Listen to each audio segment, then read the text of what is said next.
ये है हमारी मिल्की वे गैलेक्सी। ध्यान से देखो और जवाब दो, कौन सी ऐसी फोर्स है या फिर कौन सी ऐसी चीज है जो इस गैलेक्सी के एंड के कर्व्स के जो स्टार्स है उनको होल्ड करके रखी हुई है। शायद आपका जवाब होगा ग्रेविटी, बट क्या हो अगर मैं कहूँ कि ये जवाब पूरी तरीके से सही नहीं है। सो आखिर ये ग्रेविटी नहीं तो क्या है? सो ये है डार्क मैटर। अब गाइस, डार्क मैटर क्या होता है? सिंपल भाषा में बोलो तो डार्क मैटर एक ऐसी चीज है जो हमारे यूनिवर्स के अंदर एग्जिस्ट करती है, बट वो लाइट या इलेक्ट्रोमैग्नेटिक रेडिएशन के साथ इंटरेक्ट नहीं करती। ना ही हम उसको देख सकते हैं, ना ही हम उसको मेजर कर सकते हैं, बट स्टिल वो हमारे यूनिवर्स में एग्जिस्ट करती है। अब आपके मन में एक क्वेश्चन आ रहा होगा, जो कि मेरे भी मन में आया था, कि अगर हम उसको देख नहीं सकते, उसको मेजर नहीं कर सकते, तो हमें पता कैसे चला कि डार्क मैटर है या नहीं?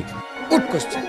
इसका पता चला डार्क मैटर के ग्रेविटेशनल इफेक्ट के थ्रू। जब साइंटिस्ट ने गैलेक्सीज को स्टडी किया कि कौन सा स्टार कितनी दूरी पर किस स्पीड में घूमता है, सो रिसर्च में उनको ये पता चला कि जो स्टार्स गैलेक्सी के कोर से बहुत ज्यादा दूर है, यानी कि जो आउटर स्टार्स है वो, और गैलेक्सी के जो इनर स्टार्स है मतलब कोर के बहुत ज्यादा नजदीक है, दोनों ही सेम स्पीड से ही घूम रहे हैं। बट ये तो गाइस ग्रेविटी के हिसाब से पॉसिबल ही नहीं है, क्योंकि ग्रेविटी के अकॉर्डिंग जैसे जैसे स्टार्स कोर से दूर होते हैं तो ग्रेविटी का इफेक्ट कम हो जाता है। सो जो स्टार्स ज्यादा दूरी पर है वो स्लो स्पीड से घूमने चाहिए, बट यहाँ पर ऐसा नहीं है। एंड एक और क्वेश्चन आया कि जब आउटर स्टार्स इतनी स्पीड से घूम रहे हैं तो वो स्पेस में बाहर क्यों नहीं जा रहा है गैलेक्सी से? मतलब ऐसी कौन सी फोर्स है जो वहाँ पर उनको होल्ड करके रखे हुई है गैलेक्सी के अंदर? तो वैज्ञानिकों ने इस चीज या फिर फोर्स को नाम दिया डार्क मैटर। और डार्क मैटर ही वो चीज है जिसकी ग्रेविटी इतनी ज्यादा स्ट्रॉन्ग है